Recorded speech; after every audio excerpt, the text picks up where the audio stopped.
success of these roams.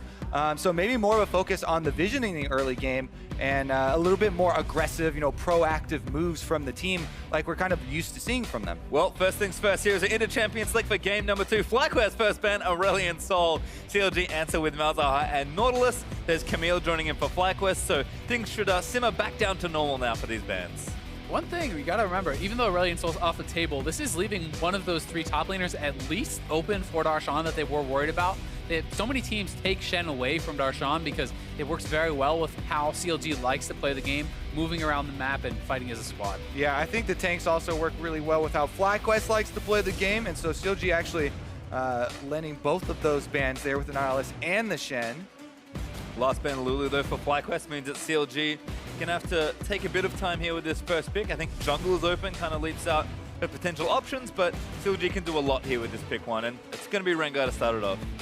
And I'm actually a little bit surprised it wasn't the Graves. He did have a fantastic game 1, but Graves has been Xmithie's kind of traditionally most played and most successful jungler. Yeah, I think FlyQuest actually will be quick to pick that up unless they really want Moon on like a Gragas here to create plays for the team early on and play more of a front line. Yeah, the Kha'Zix matchup can be pretty solid into Rengar as well. That is something that a lot of people are willing to make the trade with, but Lemon going to be getting in on Zyra, and this does work well with how he likes to play the game. Patreon, I know we were talking earlier about it's very rare that you see anyone playing it as aggressively as Lemon does. Yep. He loves to flash in and look for roots and look for big plays. No Malzahar, of course, because that's banned away, but a big aggressive support there with the Zyra. And we'll see what FlyQuest pair with it here. They could take Ashe and also take it away from Stixxay. It hasn't been Altec's biggest champion this season, so we'll kind of play it a bit more conservative and just take Graves here. Yeah, no surprise there. When he is available, just a lot stronger in general than the rest of the field. Let's see what the answer here for CLG is. If they are actually going to decide to try and mirror the support role, I guess we'll wait till the next round for them to see if they do go for, the Nami or the Karma, which are the 2 that I would expect, with Lulu and Malzahar both being banned out. I don't think they really want to get pushed below that kind of threshold for supports. Yeah, it can be a little bit risky to let your support go that far down, but at the same time, sometimes it can be worthwhile if you can create some discrepancy that gives you a big enough advantage elsewhere. Looks like they're happy with the Nami pick though. Nami Ashe going to run the lane straight back here. I mean, Stixxay, we've talked already about how good his Ashe is and how much preference he's shown to that this season already. I think one of the things that hurt FlyQuest last game was that every Ashe arrow felt like a good one because there were 5 good targets to hit there on the FlyQuest side.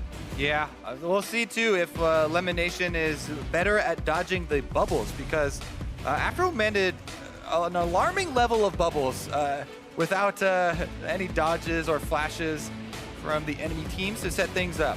Well, there's the Rumble last pick there for FlyQuest and starting to ban away top laners already, so could set up a really nice matchup for balls, but CLG will stick to the plan and ban away mid laners. Yeah, well, taking away the Fizz, that's another big difference here from FlyQuest. So they are going back to the same top laner, but Darshan is going to have to show us something different. Obviously, there are some tanks still available. The Poppy is something he's played quite a bit.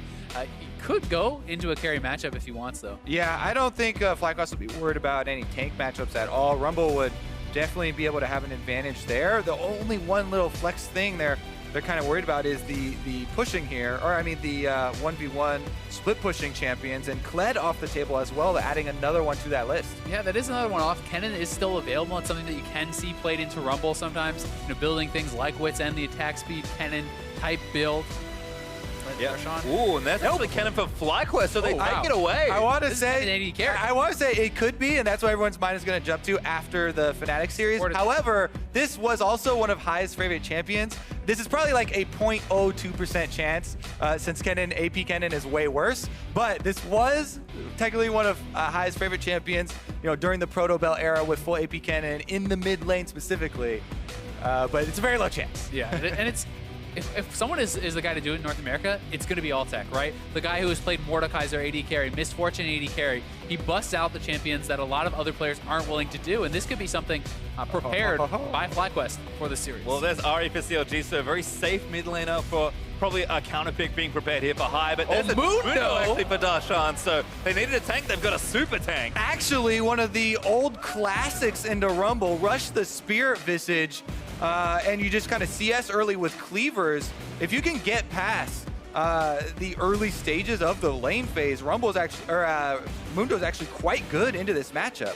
And Mundo is actually one of my favorite champions. One of the reasons I feel like he has fallen off quite a bit, though, is Executioner's Calling. That item alone hurts him so much. The easy application of a permanent healing debuff, and, you know, we'll see if FlyQuest is going to pick one up early, because I think if you do, you really do cut out so much of the strength from Darshan. Yep, Morello's, of course, kind of the go-to item for almost every mage in mid as well, so it can certainly be a tricky environment for Mundo, but last pick, Orianna, does confirm the AD Kennen there for Altec, and, I mean, High is going to go back to Ori, but I feel like it's interesting to see where FlyQuest power resist game once again High on a champion he can really carry on, but it's not that aggressive early game champion. Instead, duty falls to Moon and maybe bottom lane as well. And I mean, this is High's most played this season, right? This is his bread and butter. He has been playing it time and time again. Definitely a very different composition, though. This is not really a protect the Kennen. Kennen succeeds more in split push. Yeah, especially since the threat from Huhi's roams on Ahri are still there. Just not nearly as much as on the Aurelion Soul, and it's a lot easier. You have so much more time, basically, to alert the side lane, so I don't think he'll be as worried about Huhi leaving the lane as he was in the last matchup. Well, we'll see what happens here. Once again, ThinkCard, a little late to the handshake, but smiles there. Hey, you are right on the coaches. He's fashionably late. He's making them wait. I mean, you know, using that maximum time as the team gets in, I don't mind it. Yeah, a little bit of extra information for the early game plan.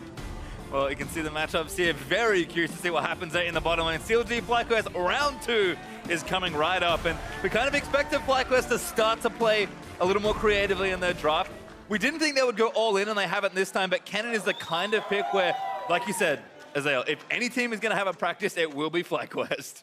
The Kennen is super interesting to me because when you're looking at the success of Kennen AD carry, you can pretty much look no further than Reckless, right? He is the one guy in Europe who has been doing well on it, and it's so important to win lane on this champion because you need to get ahead and you need to be able to succeed in split push. He's not a traditional AD carry, but they're laning against AShe Nami, one of the best 2v2 matchups in the game. But they're laning as 5 members. Haha, gotcha, Azael. We'll see if they get any kind of surprise bush check with here. With Rengar down here, he might actually think that they have the numbers advantage, but they see a ward. Oh, yep. That should maybe tip them off that something's happening. Lemonnation going to move out and get some plants out, perhaps. Xmithie actually already backing away, and there's the recalls from Moon and Balls, so no one going to get caught here. They'll both complete those recalls and back to their lanes. Aphromoo just dancing. Also just saying, you know what, we can see you. Don't try anything funny. And while, you know, the 5-man bottom bush is kind of funny and, you know, there's that chance that you get a face check kill and it's very low, what you give up on that and why you don't see a whole bunch of teams do that is, you know, free warding on the other side. There's the classic Wraith ward here from Darshan to see the start from Moon so they can begin tracking him. And that can be very important because Mundo, you know, knowing where the other jungler is, you want to stay safe in the early game. One of the big strengths of Mundo, though, is he CS's under the turret so ridiculously well. All of his abilities can be used to CS very easily there. And even though you're getting pushed in by Rumble, you shouldn't really lose too much because of that. Yep. Oh, can he get a small raptor, though? Going to get aggressive, throws a cleaver in onto Balls. Moon going to try and clear this out. Actually going to share a bit of XP. Balls, though, taking damage. Darshan is just sticking on this camp. He's continuing to throw cleavers. This is really troublesome. In fact, almost stole one. He took half of Balls' health as well in that trade, as well as delaying Moon here. And he actually might be able to cut off Balls at the tri-brush here and get a couple more cleavers in, but Balls is going to go to the safe way, so that is smart. But so is Darshan. He's he missed. This is also actually the first Mundo pick we've seen since the first week of Spring 2016. Oh my It was played by Fang, a sub for TIP, so it's been a while. Definitely a stranger in the North American LCS. Well, Darshan again. Nice little early lead, so Moon's going to try something special. Not cheesy, intelligent. I really like this pathing. You know, Darshan spent so much. Yeah, thank you. There you go. I got you. All right, flash in instantly. Darshan busts away, but Moon might get the solo go here. He's going to move tries to get the red buff tick, but it's not enough for the kill. Brilliant idea. Maybe not the exact execution of it. Yeah, I mean, Balls was not there to follow up. Like, Balls needed to commit and flashed in too, and now he's going to lose his bot side jungle. Yeah, it's already there. I would say he was not supposed to follow up. He's supposed to start it out. You want Balls trading, to start the trading out with the Mundo, then you go in and flash with the jungler coming up. So I think it was a really good idea. But maybe the coordination, the communication with Balls and Moon wasn't quite there, because just a tiny bit of damage from Rumble if he had started trading early, even if Darshan immediately backed off, would have been the difference there. Yeah, and one of the funny things about it is with how much regen he actually has, with triple rejuve bead plus very high base regen on the Mundo, he didn't even have to base. He's back to full health, CSing at his turret. So this is one of the strengths of Mundo. You can hang it on your turret very easily, and once you're on a cowl, you're almost unpushable. Yeah, generally if you don't die in the all-in, you're not going to die. So Yeah. Darshan just hanging out, letting balls push the lane in. Xmithie did get that blue buff, and now that's the nice they're on throw. Moon, he has no flash. Too far forward, this could be first blood, but Moon, he's going to cut it out, dash it over the wall, but Xmithie's going to chase him down. Could be a close up, and Huhi flashes, and that's first blood. TP coming in from balls, though the collapse is here. Oh, Huhi now, he's going to get a little caught out. Altec going to try and get something done. Huhi goes down. Xmithie's recalling right now, gets it off. All right, little chaotic there. Trade though. CLG get the first blood. FlyQuest answering return, but it does cost them their top lane TP. Yeah. Exactly. And now the Mundo is a level up, plus there's no teleport for balls to get back to lane. So he loses a lot of minions here. He really does, and this is a full commitment to the play. Both members flashing over, they know they're so deep, they need to get something out of this. And Huhi's taking one for the team here. He knows it's a one-way trip going down, but actually pulling them away from the Rengar means it's just a 1-for-1, and they got first blood. Exactly, and we'll see if Balls is able to get up to those top lane minions in time. There's a large group at the turret at the moment, and he missed out on a few of the melee ones, but should recover a little bit here. Looks like things should be okay there for Balls. Darshan now going to make his first back as CLG fans continuing to rise their fan boat as the series goes on. I think the confident win in game one's probably going to help. Yeah, confident invade there from Moon as well, and he knows that Huhi burned the flash over the wall to attack him. So when the action begins like this, sometimes it really does snowball. Everybody knowing that the flashes are down and looking to take advantage of those, especially when you do have teams like this that really like to get off the ground very early. You can also see Huhi is actually going very aggressively for his build here. He's going to go straight towards a Proto Belt. So I'm expecting the Proto Belt Lichbane type build that was kind of made famous by Faker. You know, who's supposed to be the secret build who's going to bust out at Worlds. And people have played it a fair bit this season. Piglet, as a guy who's been using it quite a bit. It's a very exciting build. Yeah, definitely exciting. He's going to need some more CS to be able to complete it. Xmithie actually gets chased down in the jungle. Yeah, Ball's actually going to burn one down, but Moon here first for the assist. Bowler is going to snare him up. No flashes here, except for Balls, and now he's going to move himself over. Blast code, not enough. Balls gets himself a kill. And out over the wall. Double buffs too, which is going to be pretty nice for the lane. And again, just continuing on with the aggressive moves there. So Xmithie actually giving back a decent amount of gold. And even though a lot of it started out in CLG favor, FlyQuest now catching back up and taking a very small lead. Lemonnation may have face-checked that bubble a little too soon, but the stun looking in for Altec does get it onto Aphromoo. Ignite down off a Stixxay. They're going to try and turn around Lemonnation. Forced to bash away. Stixxay looking for the 2v2 win. Afro so low, but he does not die. Everyone's safe in bottom lane. That is going to draw some jungler attention. All the members burning heals, ignites. Let's see here. More than junglers are coming. High, he just jumps into Xmithie. Oh, Xmithie, no, he's going to be there first. High, he's going to try and find it out, but he gets the snare down, cleanses out of the way. Looking for a big play, needs a shockwave, but it's not quite there. Stixxay still firing away, but Xmithie can't get through the plants. The bowler, not enough. So ridiculously close there. What an exciting start to the game. It's Huhi that gets the push out mid lane, gets to recoup some of that CS. Yeah, High didn't want to flash over to the tri-bush because then Rengar would walk in the tri-bush and get a free hop onto him, so he flashes towards the duo lane into the Ashe autos there, and it's extremely close. That CS that we were talking about before, Huhi does take that time to catch up a bit in that department. He's actually going Gunblade. He's not going Proto Belts. This is very interesting. All right, so I was going to make a joke about it, saying, hey, we've seen a lot of Gunblade, Lichbane, LeBlanc. Maybe that's the build here, and looks like it actually is. Yeah, I mean, that's pretty funny. One of the big things to me about the LeBlanc one, though, is the single target health that she gets back due to the Qs bouncing around but still being classified that way, whereas Ahri, her orbs do count as AoE, so you get a little bit less there. Let's see about all this 5-member mid kind of cross they've created here, though. Everybody looking to make a play. I mean, Balls doesn't have much else to do on the top lane but push, so he's going to try something here. Huhi, though, playing back, just going to wait for the wave and take that one down nice and safely. Xmithie was up to the right just in case they needed it, but another play attempted by FlyQuest, going to get foiled once more. And I think a lot of that from FlyQuest was just being in position for a counter gank. You're not really going to be able to gank an Ahri with ultimate up very often like that. So being in position in case the Rengar ultimate comes in, because if Xmithie committed to that, he would be the one going down. especially since his flash still has a good amount of time left to come up. Let's see about the warding this time around, though. That's just one thing that I was keeping an eye on last game from FlyQuest. They've actually redoubled their efforts here and a little bit more control in the river than previously. I'm going to go ahead and get blue buff as well. Huhi going to have to back a little ways away, actually taking down the scuttle. And I think a ward on the left side of mid as Lemonnation also got to roam up there. Kind of knows that without his flash, he's a bit vulnerable, but that's back now. He's got his ultimate, should be safe as Xmithie makes his way to top lane. And this is a lane that you can actually tower dive very well because Mundo can tank that up with his ultimate. I think that's what they're going to set up here. Here they go. Already starting at Ball's nose, but he has to neutralize quickly. Xmithie just goes under. Darshan going to tank it up, and that's an easy kill for the Rengar. And this is actually very big because the minion wave is here. He's going to lose these minions and the damage on the turret. He does have teleport. 15 seconds, he would probably need a Moon to head up there as well. And the turret's burning down with that red buff from Rengar. Turret's gonna be gone. It's gonna be gone before he actually revives. Oh, instantly, but he's gonna get the shockwave back in high, taking too much damage already, but Moon maybe gonna save it high. Dangerous game, gonna keep him alive. Woo, high on the edge right there. Let's see if Moon can actually travel down to the bottom side though, because they know that Xmithie stayed around at the turret to finish. Tower does go down on the other side. Moon continuing to play aggressively, but CLG still picking up a win there in the top half of the map. Huhi so close to the aggressive all-in, but Fly, they got the mid kill. They know there's two top. They're going to try and trade it for an Ocean Drake. Ooh, yeah, the mid kill is going to ensure that they can go for this. They know that Xmithie was up at the top side for a very long time at the turret, and FlyQuest will come away with the extra health regen.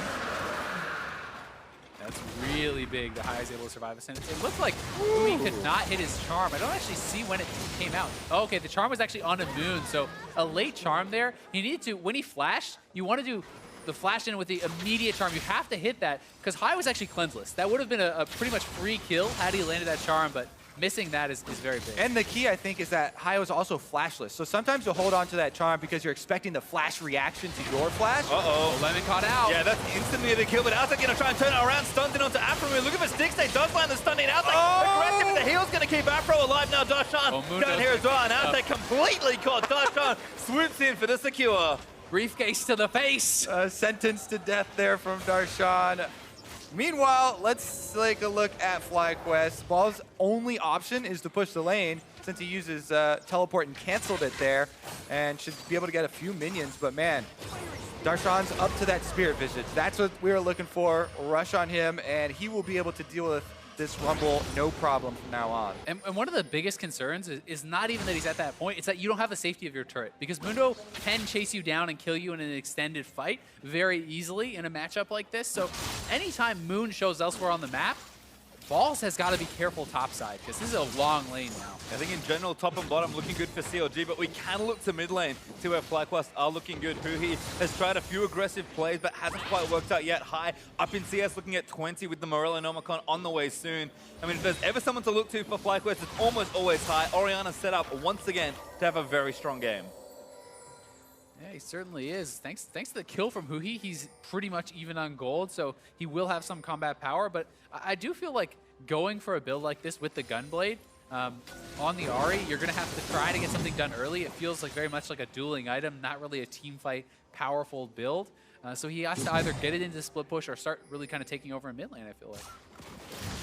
Again, looking for charms. Lance on the Huhi. Damage back is good, but Huhi holds on to his summoner spells. They are back up, so this is going to be have to be a big all-in from Huhi to work. Shockwave in. Huhi going to take a lot of damage on that trade. Xmithie hunting as well. Both junglers, I think, trying to get something happening in the mid lane. Counter gank. Looking for the briefcase. Lands it, but not going to dive straight in this time. Huhi doesn't have too much to work with. Cleave is continuing to be thrown out, but Huhi gets up from under that one pretty easily. Looks like Lemon left. Oh, sorry. Aphro left as well. Stixxay, though, just going to farm this out. Yeah, bottom lane has to watch out for the Ashe arrows. Anytime this Rengar roams even close to the bottom side of the map, the Zyra is a very vulnerable target. Lemonnation has his flash up now, so he could flash the first arrow. Doesn't want to have to use it there, though. Huhi continuing to try and zone in mid lane. Did stay around after all the action dissipated. Lemonnation looking for Aphro, not going to find him. There's a ward in that brush, but that should be swept out here by CLG. Yeah, he actually timed his Zyra snare there with the end of the sweeper that was going on and putting the ward down there, so ensuring they can only get 2 shots on it. But again, Mundo going where he pleases for pretty much now on into the rest of the game.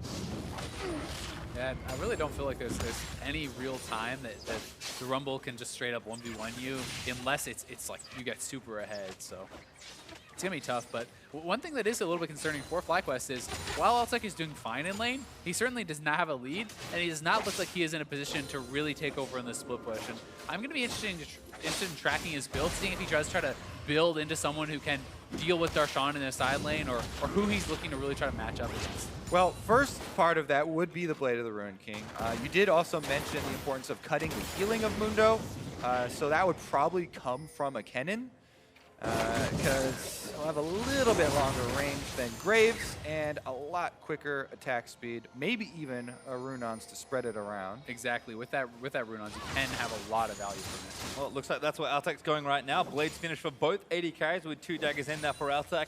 Morello Nomicon also finished there for High, and the Gunblade's now done for Huhi. So a lot of those initial items are now being completed across both sides of the rift. So we'll see if these teams can kind of parlay that into a bit more of a fight. But Darshan now looking for mid once again. Yeah, Huhi's sitting there just in the fog of war on the little edge of that mid lane to try and go for more attempts onto High. Meanwhile, Moon has been shadowing mid lane over and over. FlyQuest are aware of the focus that CLG are trying to bring into the mid lane, and he's setting up counter ganks. Right now, though...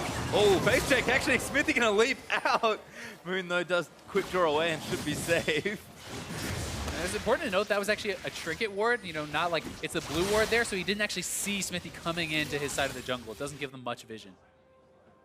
Well, you can see Darshan and Xmithie just going to back away. Darshan now going to meet the top wave. Ball's even roaming towards the mid. You can see just how much attention both teams are paying to that section of the map. Ball's going to try and keep Xmithie's control ward out of the jungle. Should be able to take that one down. Soons him out with the harpoons. And Altec now waiting in bottom lane. Yeah, going to go for an all-in onto Stixxay. Stixxay flashes out, but he might get stunned already. Aphromoo going to get the tidal wave down. Lemonnation getting burnt down already. Gets out the struggle. It might be enough to get the trade. There's one as Altec takes down Stixxay. It's actually Lemon that gets credit for the kill. But now it's on top side. Top as Balls. He's going to get left on. Good flash out of the way, but Xmithie still going to chase it down. Equalizes there, but Darshan just too tanky, and he gets the kill. There's nothing that you can do there as the Rumble if nobody on your team is lending any help. Xmithie and Darshan dive in once again, and the reason nobody else was there from FlyQuest, they all were drawn to the bottom side as Moon and High both attempted a roam down there. High cancels his roam, goes back to mid lane to try and shove, and he's hoping to get some tower damage on the mid lane, but CLG are just demolishing the FlyQuest defenses. Yeah, they really are, and if they can't get some turret back here, they're going to start falling pretty far behind in gold. They do at least have that mid lane turret low, but the CLG bot lane is moving up to try to defend. Yeah, Moon's also trying to move up to, I think, cover for High here and make sure this mid turret goes down. They really need to just open up the map. High gonna tank a turret hit there, but this cannon wave could secure it for FlyQuest, so they will get a very key turret for themselves. But CLG just continuing to play to that strong side of the map, and Darshan has already taken over this lane. Anytime someone else comes up, it just seems like so much trouble. Yeah, the setup for this upcoming Drake is going to be very important as well. There are a lot of tools that CLG have to force the issue here. With Ashe, Rengar, and Ahri, FlyQuest have to be very careful about the positioning. Aphromoo also just dodging out of the roots. Lemonnation trying to clear this vision out, but Xmithie going to jump on a Lemon. Lemon has to get back immediately.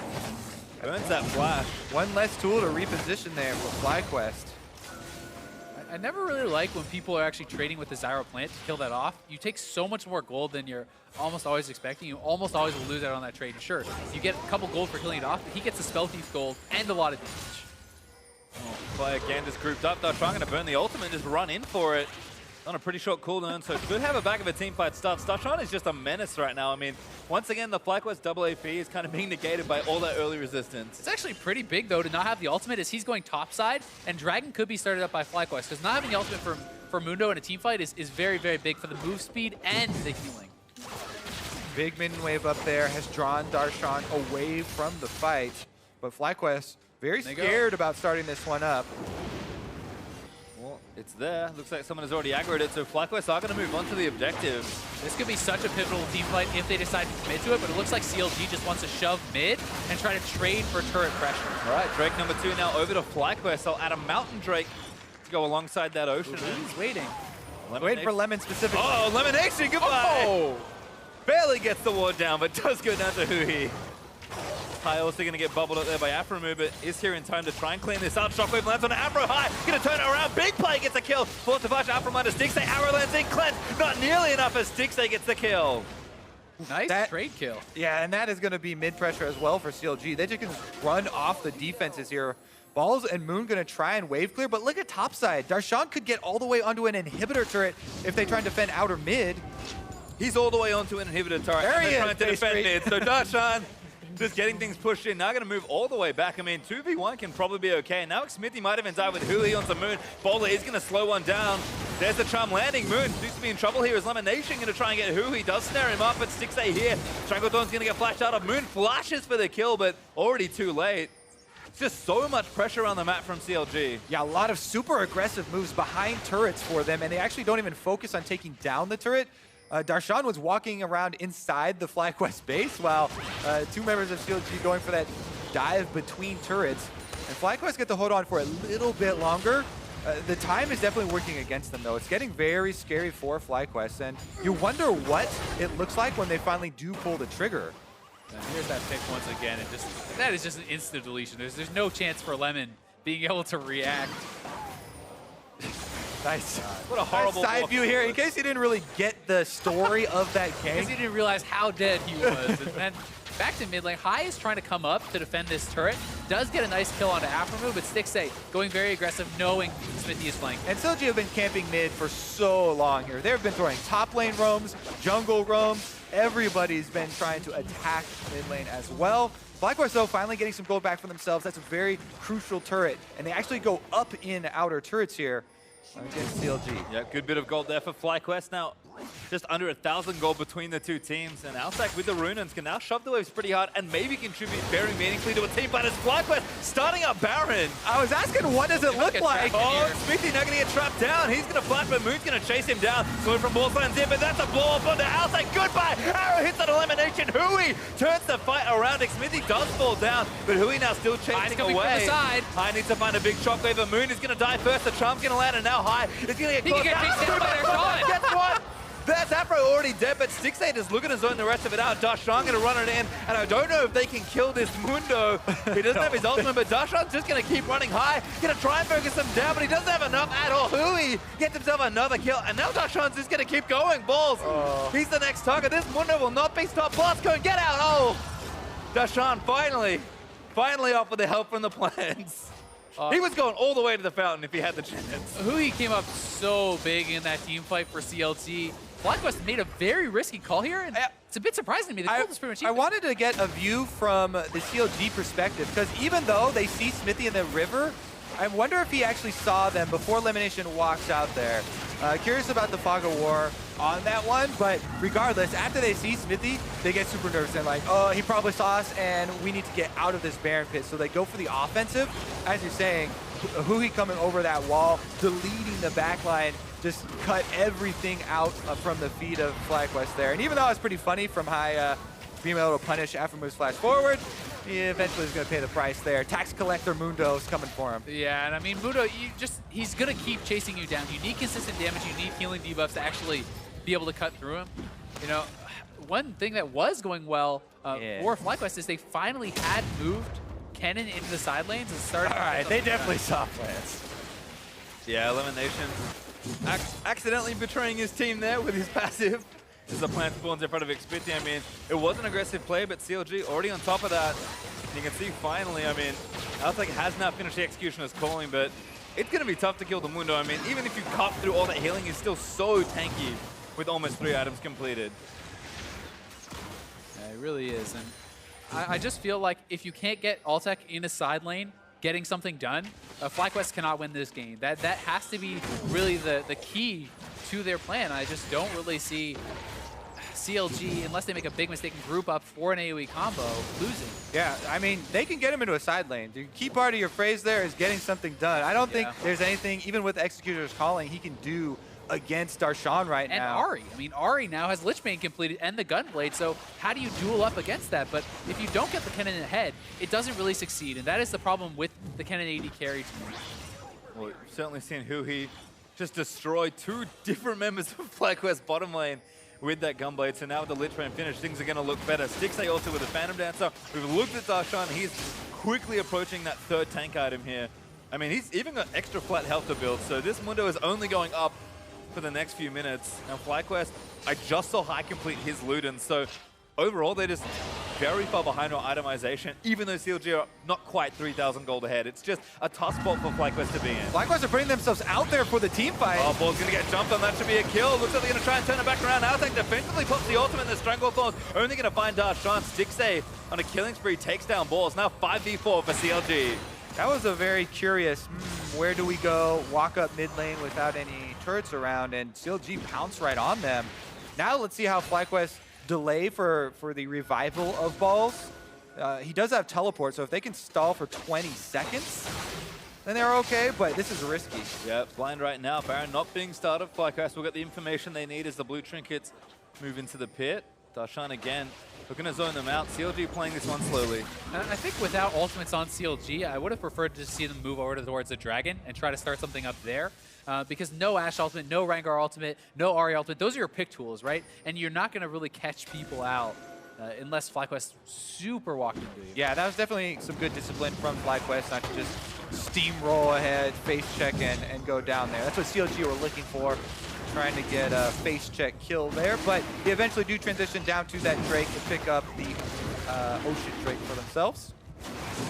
The Drake over to CLG. They'll take one away from FlyQuest, who will stop their run on that objectives. Altec still shoving down waves. We'll see if FlyQuest can kind of find the angle or even just the setup that they want. I mean, CLG have just consistently dictated what's happening in the series so far. And in the last game, it was Huhi and the Aurelion Soul taking over. This game, it's just been Darshan and this Mundo causing consistent pressure. And CLG, they found the lopsided part of the map and they could kind of bleed out wherever they wanted. This game, they chose to go mid lane, but they had so many options. FlyQuest just can't afford to fall behind in places where CLG are very obviously attacking. Yeah, CLG have had very good, well thought out game plans heading into both of these games. Set up in Champion Select and executed on in-game as well. Throughout this season, FlyQuest have been this scrappy group of guys. Balls looks to be in some trouble here. Gunblade already used, so the team's going to reinforce, and that should be enough to save their teammate. Huhi, though, going to back out of the way as Darshan's busy in the bottom lane now. Takes down the outer turret. Yeah, and even though they didn't get the kill on balls, they're still winning out on this play because FlyQuest wasn't able to execute on a Baron rush. They're losing stuff on the bot side, and Darshan is really just doing a great job extending his lead. Well, it looks like some gold going to be spent by Darshan. There's a Guardian Angel now completed there for Mundo, so no health just yet. There's a Ruby Crystal for a bit extra, but Mundo had enough to kill for FlyQuest when he only has one life. Now with an extra life, especially good with someone with this much regen. One of the other things that's going well for CLG is just there's so much magic damage on the side of FlyQuest, and so many of them have itemized heavily towards that. You know, FlyQuest really are going to have to try to set something up, start to control vision and fight back to really be able to look to grab someone. Yeah, it's a similar story to, you know, how can they come back as last game, right? They still have the Orianna, they still have the Rumble, and they're kind of hoping for one of those, you know, Hail Mary face checks, I guess, from CLG to turn this one around. Because the last couple of confrontations have gone heavily CLG favored. And FlyQuest options are dwindling. First step, though, set up that defensive vision and really try and create a space for yourself to make a comeback. I think continued credit to CLG and their drafting here, though. One of the reasons I like Ashe in particular versus FlyQuest, if they're going to keep drafting Rumble, CLG basically won the last game by initiating a screen or two away and then forcing fights where FlyQuest could never fight as 5. This pick could get FlyQuest something, but Xmithie may be able to get out. Breaks out of the CC with a W, and FlyQuest, they need to fight together, but they can't find anything. If they had CLG's comp, that's probably a dead Rengar, and now FlyQuest can force something. Instead, they need to fight as 5, and CLG is just not giving them that entry into a team fight. Yeah, it's tough, and that is why vision is so important in this game. You need to consistently fight as a team, and that's why we see FlyQuest moving around, consistently contesting the vision around the Baron area.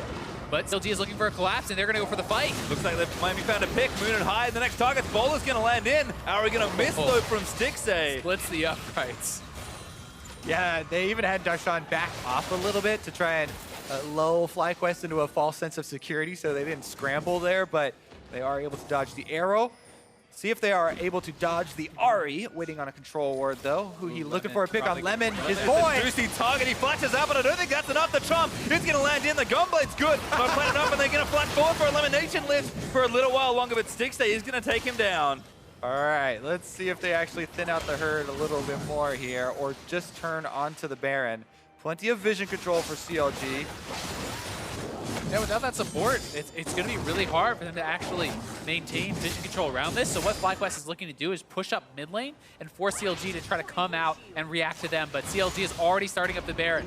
Yeah, way smarter than that. And this is such a good little Baron duo. Mundo, excellent around Baron. He tanks it, he does a lot of damage to it, and CLG is just baiting FlyQuest in. And they come up with a steal here, no vision. Ulted already. Altec's dead there to Huhi. Shockwave is going to miss, and CLG going to take everything around the pit here. FlyQuest, they maybe try a miracle steal, but that's all they can really do. Moon has to go for a steal, and Darshan's over the wall trying to stop that. Moon looking for it, but Darshan going to be disrupted. They take down Moon. He's in the pit. He took down Baron. FlyQuest maybe saved the game, but CLG collect 4 kills. And Lemon, the guy who died at the very beginning, comes back up and is able to wear the Baron buff. He's the only member from FlyQuest with it. Not a from Stixxay. Here comes Xmithie, and Darshan should be able to take it down solo. There's the ace from CLG. Darshan holds onto his GA as well. And they're going to push straight into the base. They could potentially look to end the game here. 20 seconds on high. Well, CLG crashing in. They're going to look for it here. A top inhibitor will fall down, and a big wave behind them. CLG, though, they'll back out from the area, but they took so much off FlyQuest there. Yeah, I think it'd be a little bit risky for them to try and end here as the timers are coming back up for FlyQuest, but even though they don't get that Baron, they still have a very big lead, and now the inhibitor wide open up there. Let's take another look at the steal. You can tell from the very beginning that Moon, even though he's attacking the Mundo, has his eyes on the health of Baron. As soon as it gets down to 1,000 here, actually already comboed, so it's just a pure smite.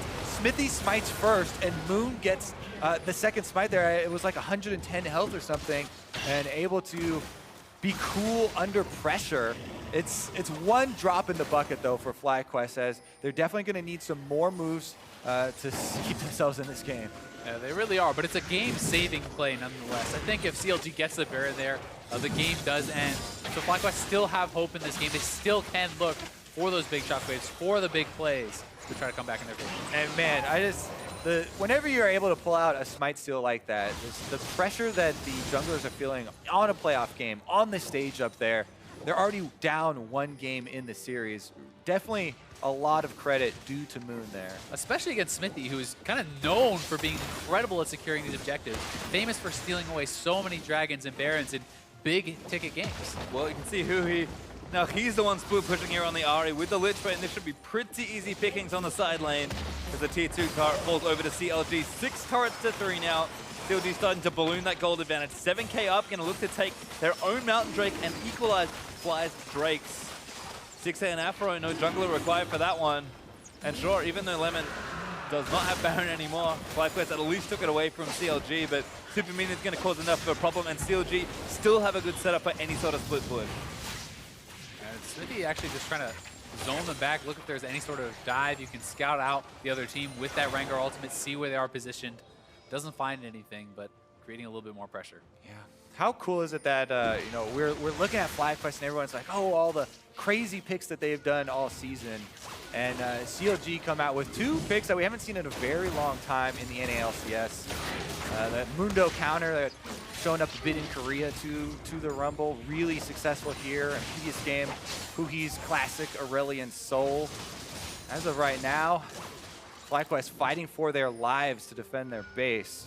This is not safe elimination, but looks like Altec and Moon are there to protect him. Xmithie, though, going to continue just holding dominion over this brush, and this is just trademark pressure from CLG. They're playing like they have Baron, even though they don't. Every lane is getting pressured. The supers are just causing too many problems, and at some point, something goes wrong, and FlyQuest break. I mean, even if this pattern holds, FlyQuest are probably losing more turrets, which they can't really afford to do right now. And that's the big thing when you don't have lane assignments that can match up in a straight-up 1v1. You have to send more members to one side, more members to the other side. Then the rest of the CLG squad can move in and look to create turret pressure. Looks like Stixxay and Aphromoo waiting for a little while longer. Darshan, I think, pretty unkillable at this point with the Banshee's Veil now done. CLG, rewarded for their patience, do take down the mid-tier 2 turret, and the game is slipping rapidly away from FlyQuest. And that's exactly what they have to do. As soon as multiple members move up to deal with Darshan, you move forward on the other side where it's now a lopsided numbers game. Yeah, attempting to deal with 605 Mundo, 277 CS, almost highest in the game, just under high there. With his GA active, as you said, is not only is it hard to do in the first place, but even if you would be able to accomplish it, it would take you so long that the rest of your base would probably go down in that time. I mean, FlyQuest, we'll see if they can find an opening here. They've still got the sort of team fight to break this game back open and keep themselves in the game. Moon, he already stole one Baron to make sure the game stayed afloat for FlyQuest, but CLG's not only the comps that they've picked, but the way they're approaching these games is just so difficult for FlyQuest to get anything done, and this giant fed Mundo is kind of the star of that problem. It really is, and one of the untold stories here is that Xmithie is getting to farm his own jungle, is getting to farm his opponent's jungle while his team is pushing in. You know, Moon is stuck in the base sharing CS. Well, Darshan's ulti is going to be down for 40 seconds. Just pops it, runs away. Nothing FlyQuest can really do, and that ultimate's up on a pretty short cooldown at this stage. Darshan level 17 is chilling out in the top lane. Probably going to just smack the inhibitor when it comes back up in a few seconds. And again, with Baron up in a minute 35, CLG just have to be patient. Yeah, I feel like that's the key word there. They're just being patient. The signal is that they have Xmithie farming the jungle at their own side of the map, as you said, rather than having him up with the team looking for a dive of any sort. They just want to keep FlyQuest pinned inside their own base so all the wards expire, they aren't able to farm, and wait for the big Baron number 2 to come back up. Yeah, the expiration of wards is a really good point because you know that there's no way you've missed sweeping out anything. There's no vision that has been established whatsoever from FlyQuest. So as CLG now moves over towards this Baron area 1 minute before spawn, they set up their ring and they know that it has not really been broken through yet. Looks like extra shopping trips also done by CLG, so all that gold is spent. Perfect setup here for this next objective, and there's really just one blue trinket up right now for FlyQuest to get any work done. With CLG though, doing their homework, making sure they clear the vision out, and something's gonna break soon. Lemon got through the line. He snuck a ward into Baron though. So FlyQuest do have one in the back of the pit. And we will see if that one actually ends up paying off, or if CLG can actually have a control ward in the pit to clean it out. Because, man, it's so scary to face check that as FlyQuest, but the options are so limited for them. They have to have this hero teamfight victory where they catch CLG inside the pit on the Baron and get some big AoE spells off.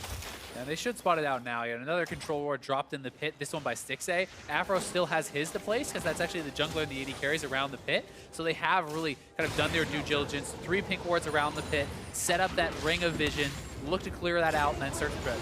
Meanwhile, there's still an exposed inhibitor on this top side that CLG are poking around at.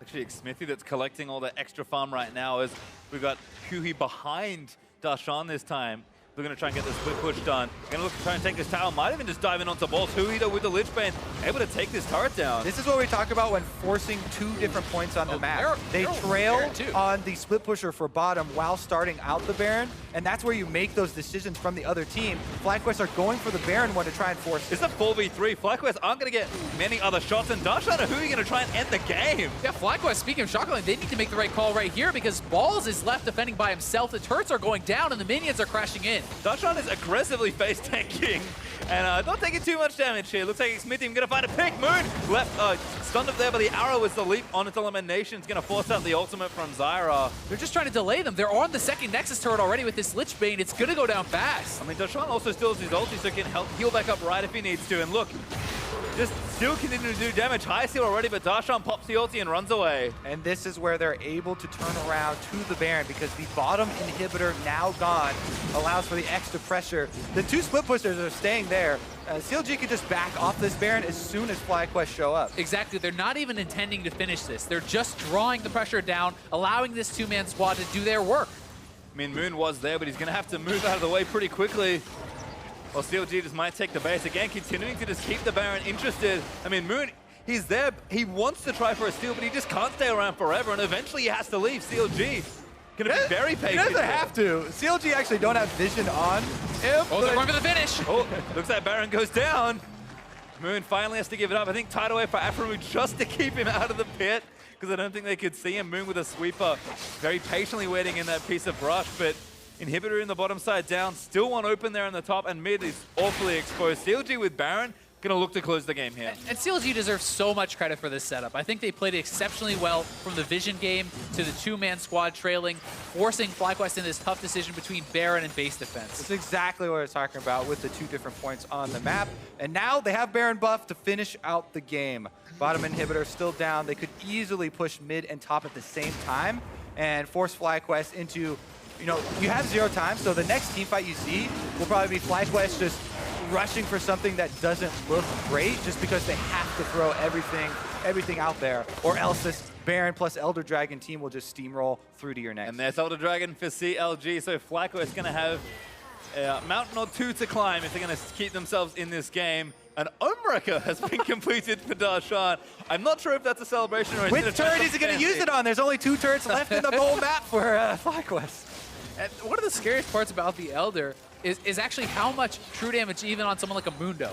It makes it incredibly hard to deal with him in the 1v1 as if it already wasn't really difficult, because now he has a respectable amount of damage and they're closing in on all sides. He will continue to shove in the waves, threaten the Nexus turrets, while the rest of the team looks to take down the mid and top. I have to say, this has been a completely different CLG from the regular split. Xmithie's going to go for the ult here.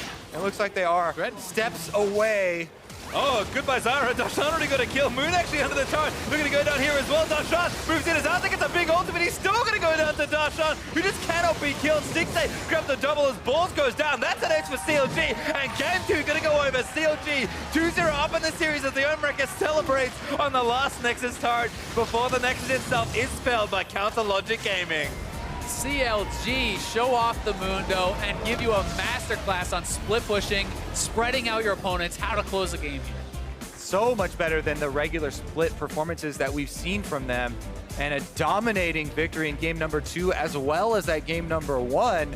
This is going to be rough for FlyQuest to really reset after this, because first time around, Aurelion Sol, and everyone's going to chalk it up to, oh yeah, Huhi's still a monster on that. You have to always permaban that. But CLG have shown that they're so much more flexible than that. Yep, and last game we looked at Huhi, Aurelion Sol looking good. Darshan this time around, highest damage in the game for a Mundo, and just an incredible performance in top lane. Yeah, I mean, he played exceptionally well. And a lot of this game for me, though, I have to look at the Kennen, at this different pick, because I feel like, as we said, you have to win lane, you have to be a split push threat. Is this the team and is this the composition to pick it into when it's Nami and AShe? One of the strongest 2v2 lanes, I think, in the meta right now. You're picking yourself into an almost losing situation immediately, and you're expecting to get ahead and then be a success in split push. It just feels like you're setting yourself up for failure. I think that CLG had a lot of control in the picks and bans, and definitely deserve credit for that. And Zix has been pretty good at that all year long. Yeah, preparation certainly paying off there for CLG, but now let's check in with Dash and the analysts for their thoughts on that CLG win. Thank you very much, PatryTime. 2-0 lead here for CLG up against FlyQuest. They'll be very happy sitting on that one, but I want to dive into Champion Select just as they were discussing there, because to me feels like the most relevant part of this game 2 here because of what happened in game 1, and we can kind of compare and contrast the adjustments made by both teams. So right on the outset, we had made the request that FlyQuest ban out Aurelion Sol. So here we go, ban phase 1, all looks good. The Aurelion Sol ban comes through. And so then if we go ahead and immediately fill in pick phase 1, the 2 big things I'm looking at here, Mark, the Nami pickup by CLG that Azael just talked about, as well as the Rumble run back here by FlyQuest. Yeah, just to touch on the Nami pick, we were talking about, oh my god, Aurelion Sol's crazy all last game, but one thing that was not talked about enough was how great Aphromoo's Nami was. The bubble accuracy was great. That's one of the big things between a decent Nami and an excellent Nami is how well you can land those bubbles. He was nailing a ton of them, and that is one of the things that lets Counter Logic Gaming's bot lane actually stand up to this aggressive Kennen Zyra bot lane as well. Anytime that there was action down there, you saw them trading pretty much evenly. Yeah, and it's so strange too that they went with a Kennen here, because I don't feel like that really helps the composition too much, because there's still things on the table. Lucian, even Jhin, etc. Like, there's tons of things that you can pick. You can even pick like Zyra Caitlyn as a bottom lane. And so I really didn't like the Kennen pick. And it puts them in a spot where you really aren't doing a whole lot of physical damage in this composition. And the Mundo pick from Counter Logic Gaming, perfect. That's the big thing. The Mundo pick is big, but it's the Rumble pick that kind of signals to CLG that we can employ the remainder of our strategy. The Rumble pick suggests that the double AP, or rather just the AP, is going to go top lane. So immediately we see the Talon Zed bans come in from CLG, leaving the only AD option in the mid lane Jace up once again, but we know that High is going to prioritize that Ori over it. Right, we know Jace, High can play Jace, that's great, but when you're looking at what FlyQuest's kind of win conditions are and like who really carries the games, it's High and Moon, and Jace is an individually strong pick in lane who can take over games, but not the way High plays, where he wants to be roaming around the map and the big playmaker. And Orianna, a little bit better at that, still good laning phase, but can obviously hit a monster shockwave. Yeah, and moving forward, I don't know so much about that Rumble pick. Sure, it's Ball's Rumble. He's historically very good on that champion. It was okay this game as well. But I feel like it's being exploited in Champion Select if you're picking in the first round. And that's actually one of the points that I don't think we hit enough on in that was that fact that they're double banning Shen and Nautilus to take away the two best tanks in the meta away from Balls, who is a primary tank player. So then he's playing Rumble as kind of a makeup for the fact he can't get his best tanks, and now they're exploiting all their strategies around this Rumble pick. Right, so on the outset, we've got a Mundo pick into double AP, very confident being able to pick up the triple rejuve bead to start, but immediately curtail that into the Spirit Visage. Makes him essentially unkillable. He was unkillable, didn't die in that game. As a matter of fact, most damage in the game, too. It's just absolutely absurd that there. tank? On the Rumble or on the Mundo, and I have to say that for a CLG team that in past seasons we have lauded them for the fact that they had great champion selects. This regular season, Zix seemed to have taken a step back in a coaching perspective in terms of the success of his drafts overall. Here, though, today seems to have turned it up a notch. And so then if we move ourselves into the game in particular, I want to look at the Ahri pick and how it played out, because Huhi on the, those kind of assassin 1-3-1 champions that we know he loves to play, here gets to emulate this new LeBlanc build that we've been seeing with the Gunblade, but here on Ahri. Yeah, and I like this Gunblade with Lichbane build on people who are mobile and also play in their auto attack range. So LeBlanc, somebody who can jump in, get the auto attack, and then reset. But Ahri, same thing here. There's so many things here. I could go on forever. People think about Gunblade as not really an AP item. It has 80 AP. It's a substantial AP item. The active is going to give you a whole bunch of bursts that it makes it so that you don't have to rely on landing your charm to get the kill, but it does give a 40% slow. That means your charm is even easier to land afterwards. The item is 121% gold efficient without the active itself. This item is absolutely ridiculous. And then you're threading in the AD, which people are like, oh, it's a waste. If you're buying Lichbane, you're auto-attacking, it's not going to waste at all. And the way it actually plays out in game 2 beyond the assassination potential, you see it shores up some weaknesses that some split-pushing assassins sometimes happen, where they can get chunked out and then their pressure drops really low. LeBlanc and Ahri get extra sustain. Now, Ahri already has a little bit, but it really helps her in that kind of split-push situation. And when you look at FlyQuest comp, it's like this weird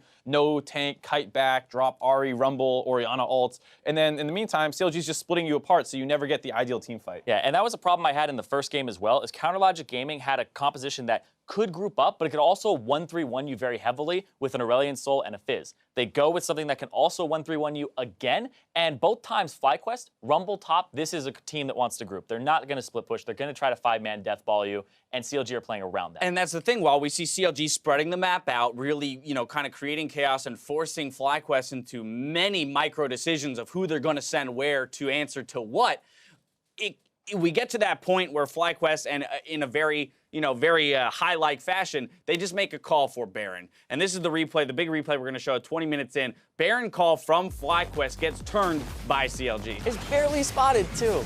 Yeah, this is a little unfortunate with the Zyra plants kind of giving this one away, but Xmithie was in the area. He would have seen it as he was doing that Skull Crab. And this is one of the things about FlyQuest is now they're caught out of position. The game was like relatively even. We think they're going to get outscaled probably because their comp isn't great. And then you see Huhi able to go in there, pick up a ton of kills, and this ends up being a 4-for-2 in favor of CLG. I just have to say real quick, we're welcoming in our viewers from NALCS 2 who were listening to Jet along with Smoothie and Meteos talk about the shot calling. This is actually a replay directly related to the shot calling that High had, and a smart response here from CLG. But in general, Mark, I have to agree that this is the kind of play that if it works, we call High and FlyQuest gods of split-second decision making, and oh my goodness, look how decisive they are. But we see that when it fails, they lose that much quicker because it is really a stab back into the game. Yeah, you see, at that point, it was close to evenish gold at that 20-minute mark, and there you see it instantly jump back up to like a 3K advantage just off the back of that play. And it's one of those things where you say, is that really the play to go for? Could you not have tried to get your Kennen and move around the map a little bit more? It feels like such an all-in attempt, and it's something that we often give FlyQuest a lot of credit for when it goes well, but I don't think we necessarily hold it against them enough when it goes horribly wrong. It has been doing a little bit more in the second half of this season. All right, Zyrene, 2-0 for CLG right now, so we need the reverse sweep from FlyQuest if they plan to move on and face I predicted TSM. CLG, so I don't know. Well, I know you go know- wide like, where's this going? I know for prediction's sake, neither of you want it to happen, but I'm going to still ask you to tell me how it happens. How does FlyQuest come back? I think hint number one was the Rumble priority here. Yeah. Do they just abandon that entirely and look for completely different matchups in the top lane? I think so. I think if you can get some form of tank, I think even putting him on Maokai is fine. Because he's going to be serviceable. You're going to be able to gank that lane more reliably. And we're seeing things like there's a Graves being played in the jungle right now for Moon. You got plenty of damage. And they have really no reliable CC in the lanes, nothing that's point and click that you can really just be like, okay, good for Moon to actually open up and get into these lanes, but right, so we Moon's saw the not early able, gank to the top Ball's lane, not but they in a good couldn't spot. even capitalize on it at level 2, you know, because Balls doesn't have quite the follow-up that you would need to secure that kill. And this is what I was talking about in the pregame about the stylistic mismatch in the top laners. Like, sure, we're going to force now Balls to play a suboptimal tank in the meta, and what do you think Darshan's going to do? He's going to counterpick it and crush it. Like, that's what's going to happen. So that's the big concern for FlyQuest here is if they do go that Maokai, do you give up the Rumble? Is he going to play a Trundle into it? Like, what does Darshan have in his back pocket? All right, we're putting a microscope on Champion Select for Game 3. We're going to step away for just a bit, but we'll see if FlyQuest can retaliate in Game 3 against Counterlogic Gaming. Don't touch that browser. We'll be right back. Touch if I want.